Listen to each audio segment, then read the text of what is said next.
ওয়া ইন্না ইলাইহি রাজিউন।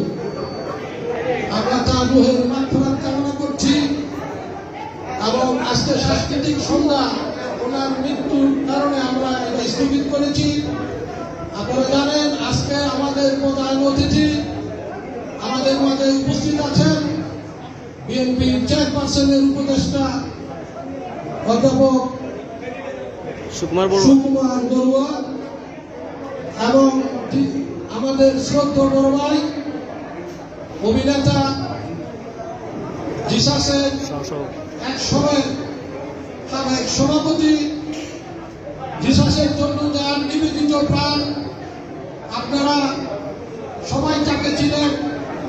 আমরা তাকে শ্রদ্ধা করি। আমাদের বড় ভাই আব্বাস শরীফ এবং জিসাসের কেন্দ্রের নেতৃবৃন্দ এবং জেলা উপজেলা ঢাকা মহানগর উত্তর দক্ষিণের আগত সবাইকে আসসালামু আলাইকুম। আপনারা জানেন জনাব তারেক রহমান 31 দফা এই রাষ্ট্র কাঠামো জন্য 31 দফা দিয়েছেন। এখানে একটি দফা নারীর অগ্র অধিকার, নারীদের সুরক্ষিত আসনের জন্য বৃদ্ধি করবে এবং নারীদের যত সুযোগ সুবিধা আছে ইনশাআল্লাহ বিএনপি যদি ক্ষমতা যায় জনাব তারেক রহমান বাস্তবায়ন করবে। তবে জিসাসের কেন্দ্রের নেতৃবৃন্দের কাছে আমার একটাই আবেদন, সবাই ঐক্যবদ্ধ থাকবেন এবং এই 31 দফা আপনারা সবাই আলোচনা করবেন, ঘরে ঘরে 31 দফা তারেক রহমানের যে বাণীটা পৌঁছে দিবেন ইনশাআল্লাহ। আপনারা জানেন আমাদের নেত্রী দেশনেত্রী বেগম খালেদা জিয়া উনি অসুস্থ, লন্ডনে আছেন। ওনার জন্য সবাই দোয়া করবেন, উনি যাতে সুস্থ হয়ে আমাদের মাঝে ফিরে আসতে পারেন। প্রিয় জিসাসের নেতৃবৃন্দ, বক্তব্য দীর্ঘায়িত করব না, শুধু একটাই কথাই বলতে চাই। আমরা সেই ফ্যাসিস্ট শেখ হাসিনা সেই 5ই আগস্ট ছাত্র জনতার আন্দোলনের মাধ্যমে আমরা দ্বিতীয় স্বাধীনতা পেয়েছি। যারা নিহত হয়েছেন তাদের রোহের মাগফিরাত কামনা করি।